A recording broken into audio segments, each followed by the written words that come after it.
नमस्कार साथियों, आज हम लोग समास के बहुविकल्पी प्रश्नों पर बात करेंगे।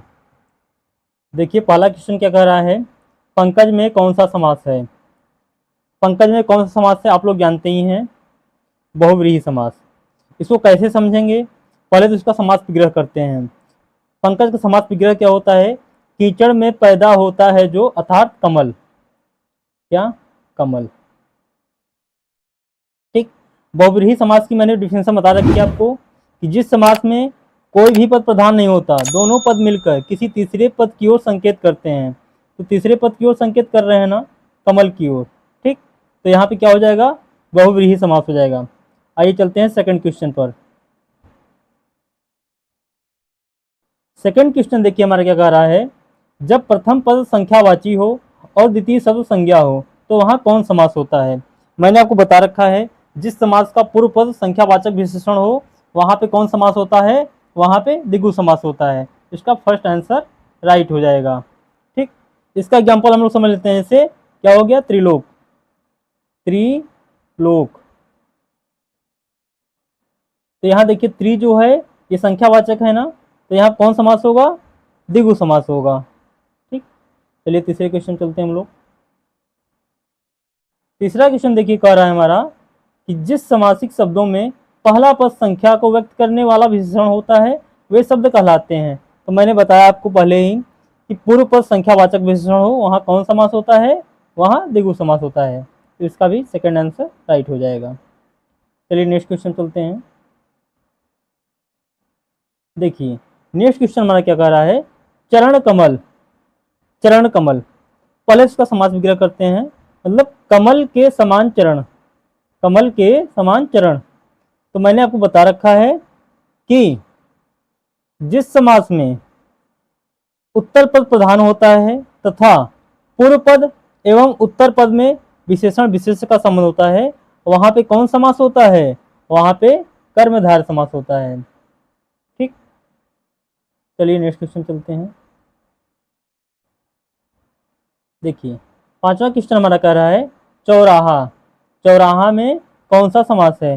तो चौराहा में कौन समास है, मैंने बताया आपको, जिस समास का पूर्व पद संख्यावाचक विशेषण हो वहां कौन समास होता है, वहां द्विगु समास होता है। देखिए चौराहा, चौराहा मतलब क्या होता है, चार राहों का समाहार। तो यहाँ कौन समास हो जाएगा, यहाँ पे द्विगु समास। यह थर्ड आंसर हमारा राइट हो जाएगा। चलिए नेक्स्ट क्वेश्चन देखते हैं। द्वंद्व समास में कौन सा पद प्रधान होता है। द्वंद्व समास में कौन सा पद प्रधान होता है, द्वंद्व समास में दोनों पद प्रधान होता है। इसकी डिफिनेशन ऐसे समझिए आप लोग कि जिस समास में दोनों पद प्रधान हो तथा उनका विग्रह करने पर अथवा एवं और या लगता हो उसे द्वंद्व समास कहते हैं। ठीक है ना। देखिए द्वंद्व समास जैसे हो गया माता पिता, माता पिता, माता और पिता, ऐसे भी लिख सकते हैं आप लोग। तो यहाँ और का जो है लोप हो जा रहा है। ठीक है ना, माता और पिता, भला बुरा, गुण दोष।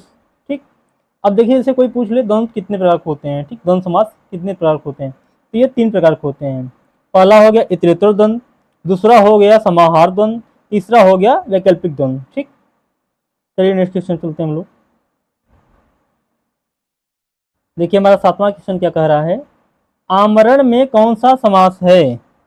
आमरण में कौन समास है, मैंने आपको बता रखा है कि जिस समास में प्रथम पद प्रधान हो और अव्यय भी हो। ठीक है ना, तो वहां पे कौन समास होता है, वहां पे अव्ययी भाव समास होता है।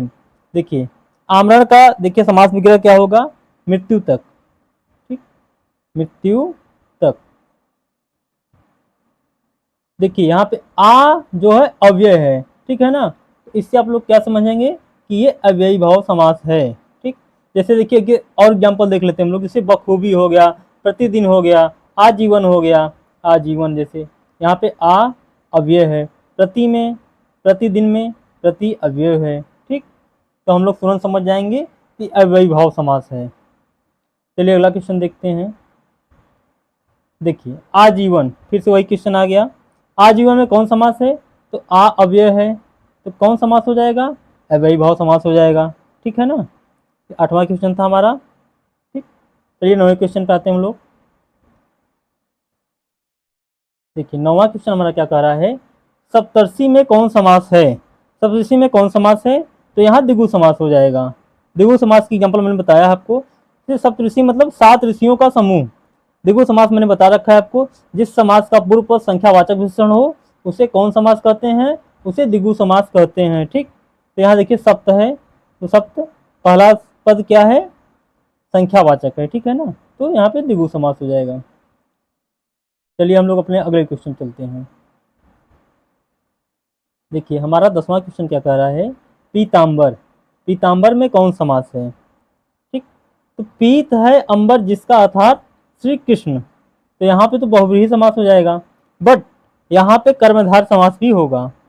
जैसे देखिए पीतांबर, पीत है जो अंबर, पीतांबर शब्द में कर्मधार समास भी होता है, ठीक है ना। देखिए अगर दोनों विकल्प आ जाए, कर्मधार भी आ जाए बहुव्रीहि भी आ जाए, ठीक, तो हम लोग वहां पे बहुव्रीहि को ही मान्यता देंगे, ठीक है ना। तो यहाँ पे चौथा ऑप्शन हमारा राइट हो जाएगा, बहुव्रीहि समास। ठीक, चलिए नेक्स्ट क्वेश्चन चलते हैं। नेक्स्ट क्वेश्चन देखिए हमारा क्या कह रहा है, निम्न में से कौन सा कर्मधार समास का उदाहरण है। कर्मधार समास का उदाहरण है श्याम सुंदर।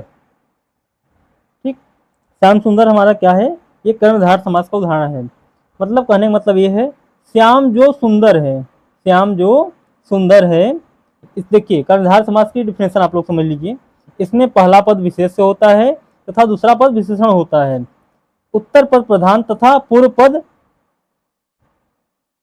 उत्तर पद प्रधान तथा पूर्व पद एवं उत्तर पद में विशेषण विशेष का संबंध हो तो वहां पे कर्मधार समास होता है, ठीक है ना। तो यहाँ पे कौन समास हो जाएगा, कर्मधार समास।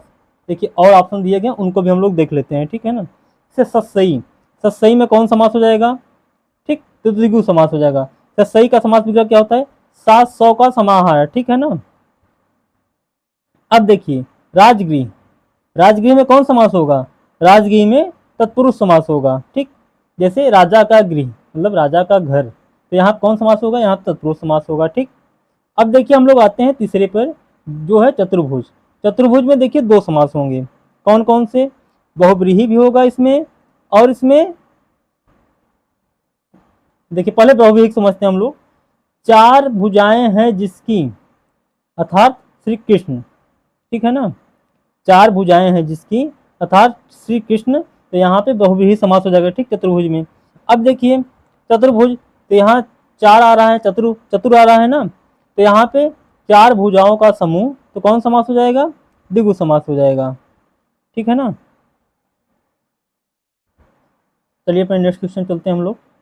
यहाँ पे हमारा चौथा ऑप्शन राइट है। ठीक, कर्मधार समास है श्याम सुंदर, ठीक है ना। चलिए नेक्स्ट क्वेश्चन चलते हैं हम लोग। हमारा नेक्स्ट क्वेश्चन है 12, पुस्तकालय शब्द किस समास का उदाहरण है।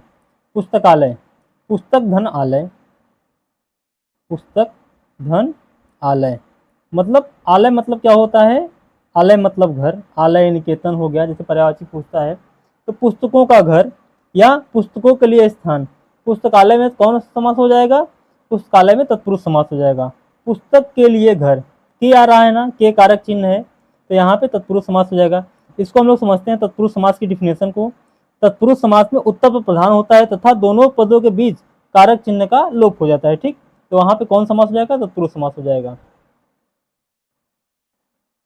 चलिए दोस्तों, वीडियो अच्छा लगा हो तो वीडियो को लाइक करें, शेयर करें